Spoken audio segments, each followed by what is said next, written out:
Hello folks, welcome to the workshop for part 2 of some miscellaneous repairs to Betsy. In part 1 we adjusted the engine valve clearance and I removed the fuel injection pump and replaced the seal in the front of the pump. Our tractor has a problem with fuel dilution of the engine oil, and I don't think it's a fuel transfer pump, so the only logical solution is the seal in the front of the fuel injection pump. So we've got the fuel injection pump installed, it's timed, and right now I'm just bolting the drive gear back in place. So it's held together with 3 5/16 fine bolts. We work through this little access port here, and then we torque the bolts to 18 foot-pounds per the manufacturer's recommendations.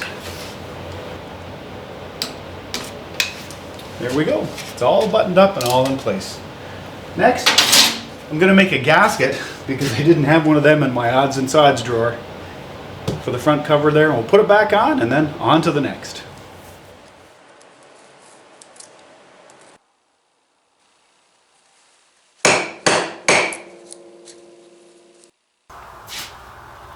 Here's a fun fact for you. This is an 1840 John Deere. This series of tractors came in 1640, 1840, 2140, and 3140, and they were all made in Mannheim, Germany. All John Deere tractors imported as new to Canada in the good old days, and I think even today below 100 horsepower, were made in Mannheim, Germany. And this engine was made in Saran, France, and it's almost identical to the engine and to the tractors made in Waterloo, Iowa. All tractors above 100 horsepower were made in Waterloo, and they were affectionately known as Waterloos. It's kind of interesting, that fastener that holds the loader on, by the way this loader was built in Welland, Ontario, is metric. The bolt that holds this cover on the engine that was made in Saran, France, is a 3/8 course bolt. It's imperial. I've often wondered why. There we go. Cover's buttoned in place. What's left now is to bleed the fuel injection pump.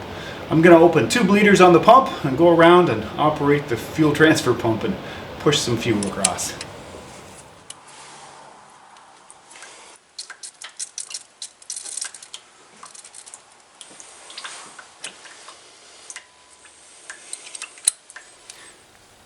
Next on the list of repairs is a fuel leak that I'm embarrassed to tell you Betsy's had for some time. There's a unit that screws into the fuel tank here that has both the pickup line for the fuel transfer pump and the sending unit for the fuel level gauge in the dash. And where the pipe goes through for the fuel pickup, it's leaking. And I'm hoping I can repair it. I've never had one out before because a new one is $155. So I'm going to go ahead and take it out and we'll take a look at it.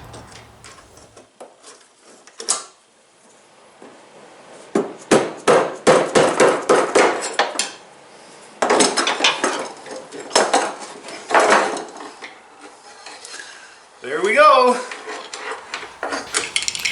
Hello folks. Once again, welcome to the workshop. Oh, I can't tell you how much I appreciate and enjoy being out here working on old Betsy. Well, although we're waiting for a few parts yet, there's still some work we can do out here today.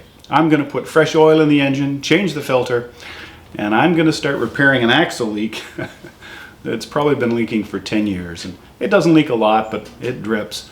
And I just keep topping up the axle. So today, we're going to start pulling it apart.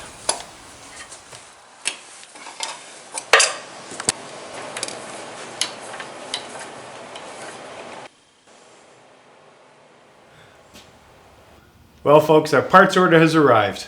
I'm going to replace the upper and lower rad hose, the seals on the injector return lines, install a new sending unit in the fuel tank, put the fuel tank back in place, change the fuel filter, finish bleeding the fuel system, and then we'll start old Betsy up.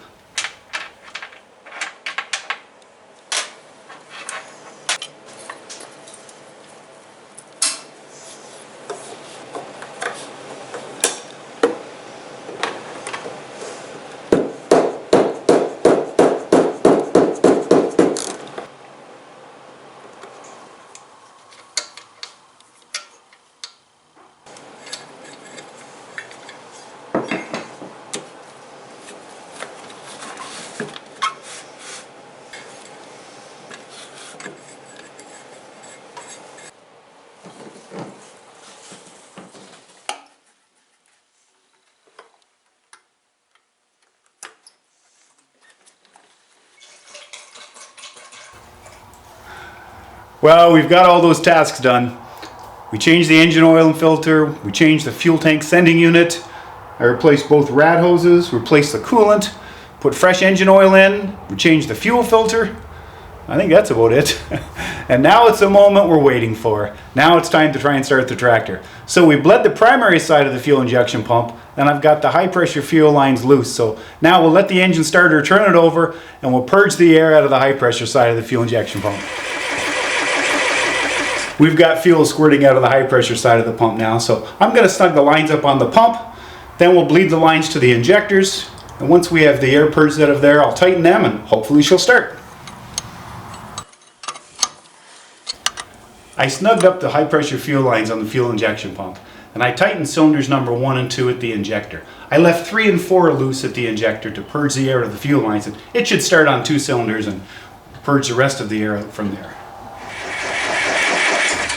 I'll tighten up the fuel lines on the injectors in cylinder number 3 and 4, and hopefully she'll start. Well, this is the acid test. The fuel injection lines are tight on the injectors. Let's see if it starts.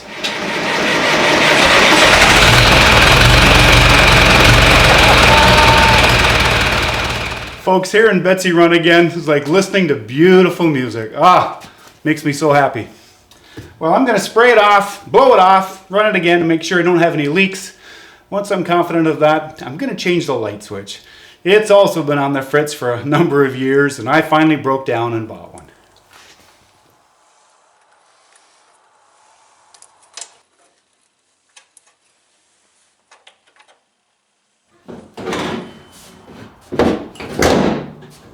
Down she goes.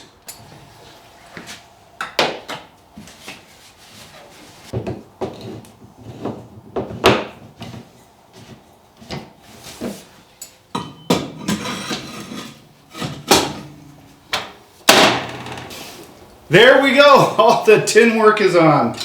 The hood, the sides, the shrouds. Let's just listen to that music one more time. Well, folks, that's all we've got time for today. I've still got that front axle leak to fix. That'll be another video for another day. And I think I'm gonna try and modify the lights a little bit. Anyways, I've had a lot of fun. It's always nice to be out in the shop. Hope you've enjoyed today's video, folks. Thanks so much for watching. We look forward to seeing you again on Out of the House with Paul.